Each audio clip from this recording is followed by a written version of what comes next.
Hello. See basically pyramid scheme में होता क्या है कि पिरामिड स्कीम मतलब पोजिशनल बेनिफिट बोलते हैं बेसिकली उसको।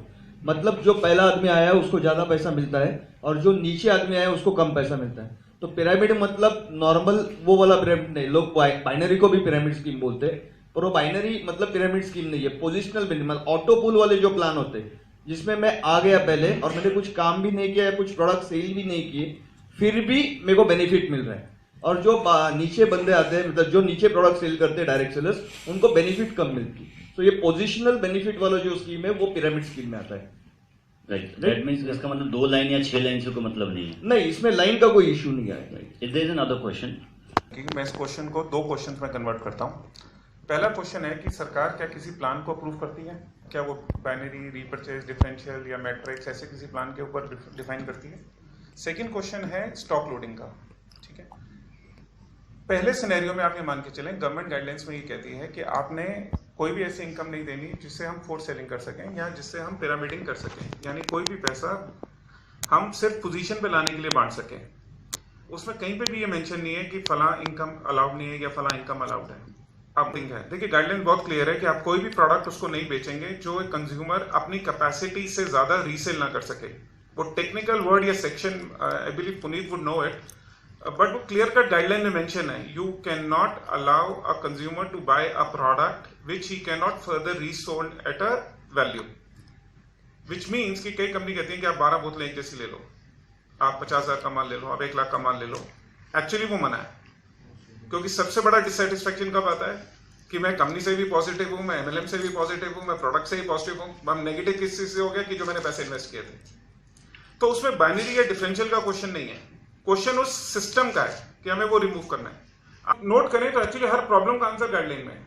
वो फिर मार्केटिंग कॉल है। जैसे मैंने संजय भाई के लिए बोला कि एक्स नहीं चलेगा, रवि भाई को बोला कि दिल्ली हाई कोर्ट जो है वो पंजाब हाई कोर्ट को आंसर देगी। मेरे बोलने से क्या होता है? तो कहीं ना कोई रिटर्न डॉक्यूमेंट, कहीं ना कहीं रिटर्न स्ट्रक्चर तो होना चाहिए। तो आपके क्वेश्चंस के 2 answers. First, plan wise there is no issue. Central government अगर आपके प्लान को कंप्लाई करता है तो आपका वो प्लान एक्सेप्टेड है, पॉइंट 1। सेकेंड, बल्क लोडिंग किसी भी plan irrespective any sort of income वो अलाउ नहीं है।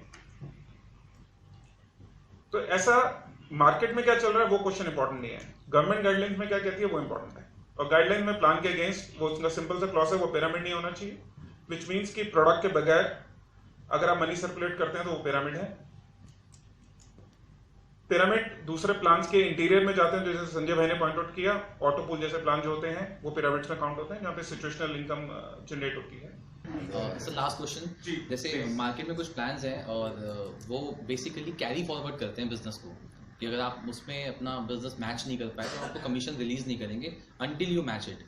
तो कई लोग, कई कंपनीज है, जैसे मैं अभी one of the so called India की नंबर 1 टर्नओवर करने वाली कंपनी से मैं आया हूँ, and that company owners claim कि हम अगले 2 साल के अंदर जितनी भी 2 लाख वाली कंपनीज है उनको बंद कर देंगे, करवा देंगे। हमारी पकड़ जो है वो पार्लियामेंट तक है। तो इस पे सर मुझे थोड़ा सा समझना है, क्या 2 लाख प्लान्स में जो प्रोडक्ट बेस पे काम कर रही है या जो कैरी फॉरवर्ड दे रही है बिजनेस में, दैट इज रिलायबल? सर आप एक बात समझें, without taking any name of the company और organisation, everybody has its due respect. 2 साल के अंदर मैं कुछ करने जा रहा हूं सरकार के साथ, सरकार वो रूल निकालने जा रही है प्राइमरली।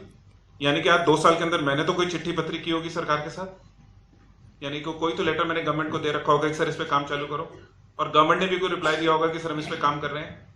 वो कहां है? मेरे कहने से कि मैं हिंदुस्तान में ये करवा दूंगा और मैं कुछ रिटर्न में ना करूं, डजंट मेक सेंस। वो एक बिजनेस को लाने के तरीके हो सकते हैं। हम हर देखो, हम सब बिजनेस ओनर्स हैं, हम चाहते हैं कि अगले का बिजनेस कम होगा तो मेरा बिजनेस बढ़ेगा, अग्रीड। उसके लिए मैं कुछ भी कह सकता हूँ। मैं ये भी कह सकता हूँ ना, 2 साल में मैं 5,000 करोड़ का बिजनेस करूंगा और 50 कंट्रीज में जाऊंगा, और आप में से कितने लोग हैं जो कनाडा में बिजनेस करना चाहते हैं मेरे साथ काम करें? कहने में क्या जाता है सर, जो ऐसी फॉल्स प्रमोशन कर रहे हैं। So just to answer that question, सब बात समझने की कोशिश करना कि आज आप एक छोटी कंपनी में काम करते हैं, वो कंपनी कहती है कि मैं आपको 6 महीने बाद ये रिवॉर्ड दूंगी। आप भी पूछेंगे ना सर वो एक बार की तरह रिटर्न में दे दो, आप ये तो नहीं कहेंगे ना कि अच्छा सर हो गया, वर्बली हो जाएगा।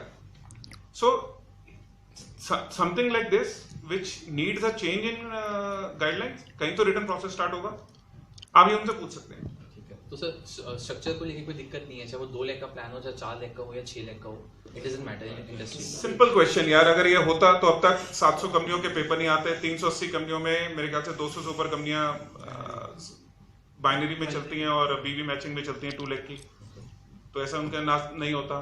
States like Kerala, Mizoram and West Bengal, मतलब दे आर द प्रिटी, मतलब ऊपर हैं इस मामले में, वो एक्सेप्ट नहीं करते।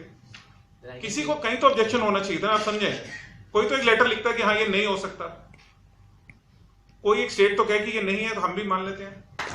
सर जो ये फॉल्स प्रमोशन हो रही है कि भाई ये बाइनरी तो बैन है, ऐसे है वैसे, तो उन लोगों का क्या किया जा सकता है?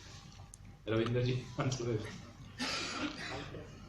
देखो, जब आप इसको आप जनरल टर्म्स में भी समझे, जो हम हमारी जनरल भाषा है, गवर्नमेंट कब जब कोई बहुत बड़ा इंसिडेंट होता है तो नीचे लिखते हैं ना, अफवाहों पर ध्यान ना दें, जागो जागो।